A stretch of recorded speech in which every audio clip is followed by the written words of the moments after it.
আজ আমি বানাবো অন্যরকম স্টাইলে আলু দিয়ে চিকেন কারি। তার জন্য চিকেনটা ভালো করে ধুয়ে নেব।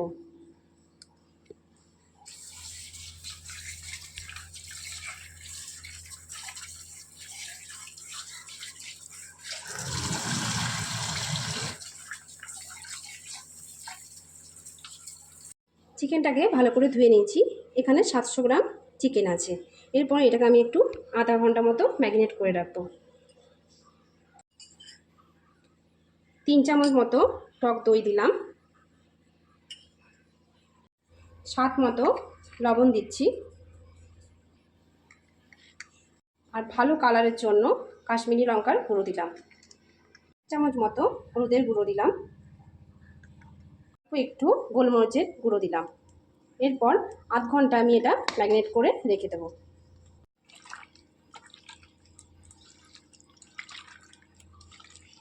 ম্যারিনেট করা হয়ে গেছে। এবার এটা আমি আধ ঘন্টার জন্য ঢাকা দিয়ে রেখে দেবো।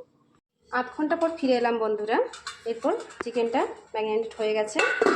আলুটা এরকম ডুমো ডুমো করে কেটেছি। এটা এরপর তেলে লাল লাল করে ভেজে নিতে হবে। এরপর কড়াইয়ে আমি সরষের তেল দিচ্ছি।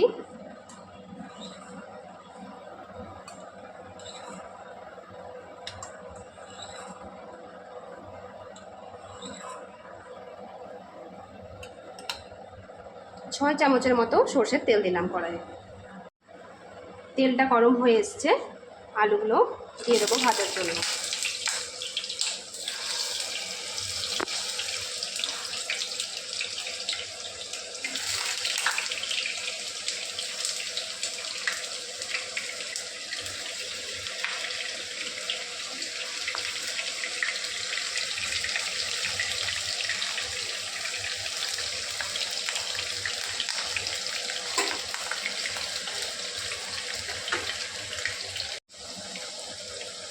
অল্প একটু লবণ দিচ্ছি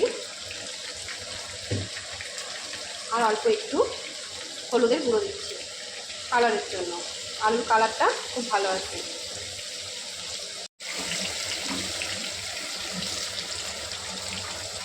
লাল লাল করে আলুগুলো ভেজে নিতে হবে। আলুগুলো লাল লাল করে ভাজা হয়ে গেছে। এরপর আলুগুলো তুলে নেব।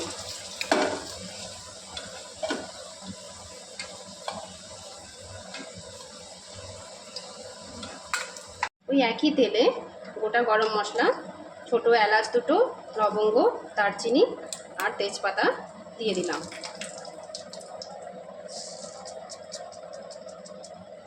আর অল্প একটু গোটা জিরে দিলাম। এটা ভাজা হয়ে গেছে, সুন্দর গন্ধ বেরোচ্ছে। একটু কুচনো পেঁয়াজগুলো ঠিক এরমভাবে কুচোতে হবে, তাহলে গ্রেভিটা খুব ভালো হবে।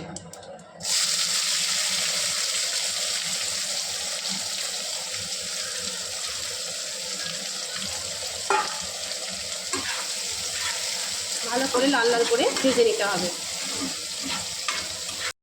লাল লাল করে ভাজা হয়ে গেছে পেঁয়াজটা। এরপর টমেটো পেস্টটা দিয়ে দেবো। টমেটোর পেস্টটা দিয়ে ভালো করে কষিয়ে নিতে হবে যতক্ষণ না টমেটোর কাঁচা গন্ধটা চলে যাচ্ছে।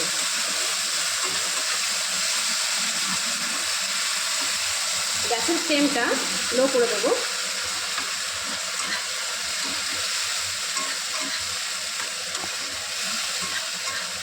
টমেটোর কাঁচা গন্ধটা চলে গেছে। এবার বাটা মশলাগুলো আমি একে একে সব দিয়ে দেবো।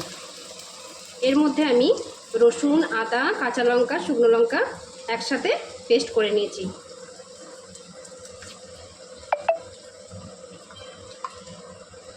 তিন চামচ মতো দিয়ে দিলাম। পুরো 1 চামচ দিলাম। কাশ্মীরি লঙ্কার গুঁড়ো 1 চামচ।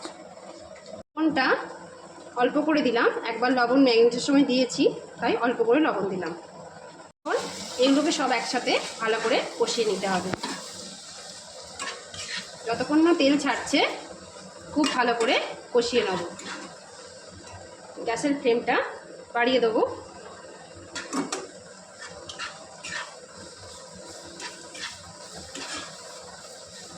একটু জল দিচ্ছি, জল দিয়ে ভালো করে কষিয়ে নেব।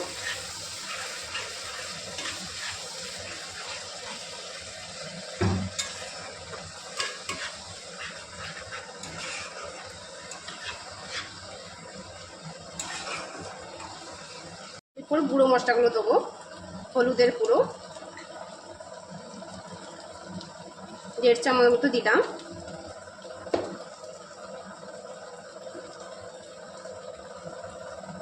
জিরের গুঁড়ো 1.5 চামচ। দেখুন ভালো করে তেল ছেড়ে গেছে মশলা থেকে, মশলা কষানো হয়ে গেছে। যত ভালো করে মশলাটা কষানো হবে রান্নার স্বাদ তত ভালো আসবে। এরপর আমি চিকেনটা ওর মধ্যে ঢেলে দেবো।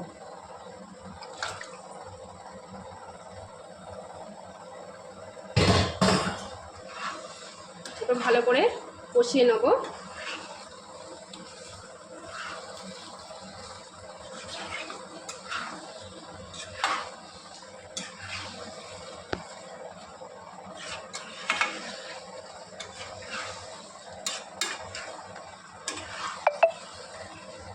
এরপর একটু চাপা দেবো ফ্লেমটা কম করে। চাপাটা খুলে একবার দেখে নেব। চাপা দিয়ে দিয়ে কষানো হলে মাংসটা সেদ্ধও ভালো হয়, কষানোটাও খুব সুন্দর হয়। আরেকটা কথা বলে দিই, ঝালটা সবাই নিজেদের মতন দেবেন, যারা যেরকমভাবে ঝাল খান। আমাদের বাড়িতে একটু ঝালটা বেশি খাওয়া হয়, তাই আমি একটু ঝালটা বেশিই দিয়েছি।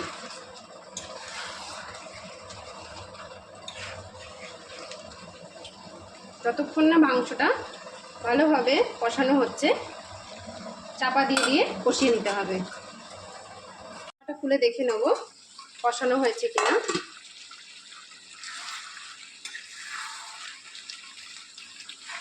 আর একটুখানি কষাতে হবে। যত ভালো করে কষানো হবে রান্নার স্বাদটা তত ভালো বেশি আসবে।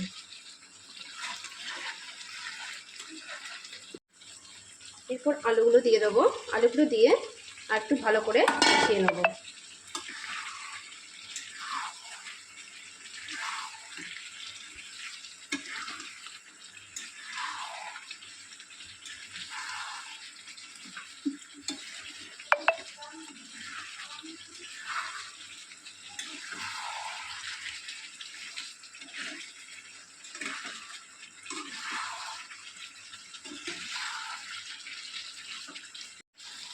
আলুটা দিয়ে ভালো করে কষিয়ে নিলাম। এরপর একটুখানি জল দিয়ে দেবো।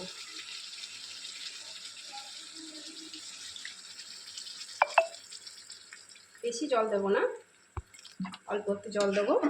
আলুটা আর চিকেনটা যেন ভালো করে সেদ্ধ হয়ে যায়।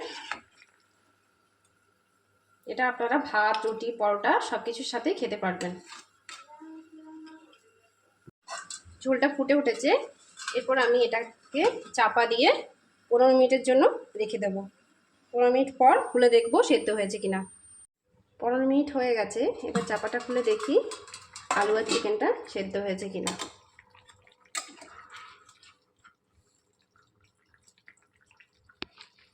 সেদ্ধ হয়ে গেছে।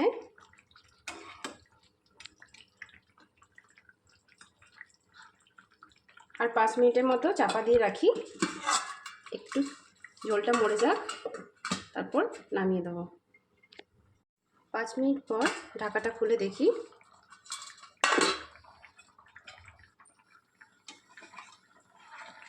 ঝোলটা অনেকটা মরে গেছে। গ্রেভিটা দেখুন ঠিক এরকম হবে। মাংস ভালো করে সেদ্ধ হয়ে গেছে, আলুও ভালো করে সেদ্ধ হয়ে গেছে।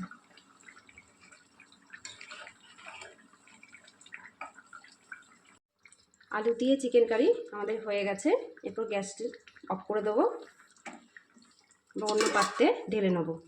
রান্নাটা যদি আপনাদের ভালো লেগে থাকে তাহলে কমেন্টে জানাবেন।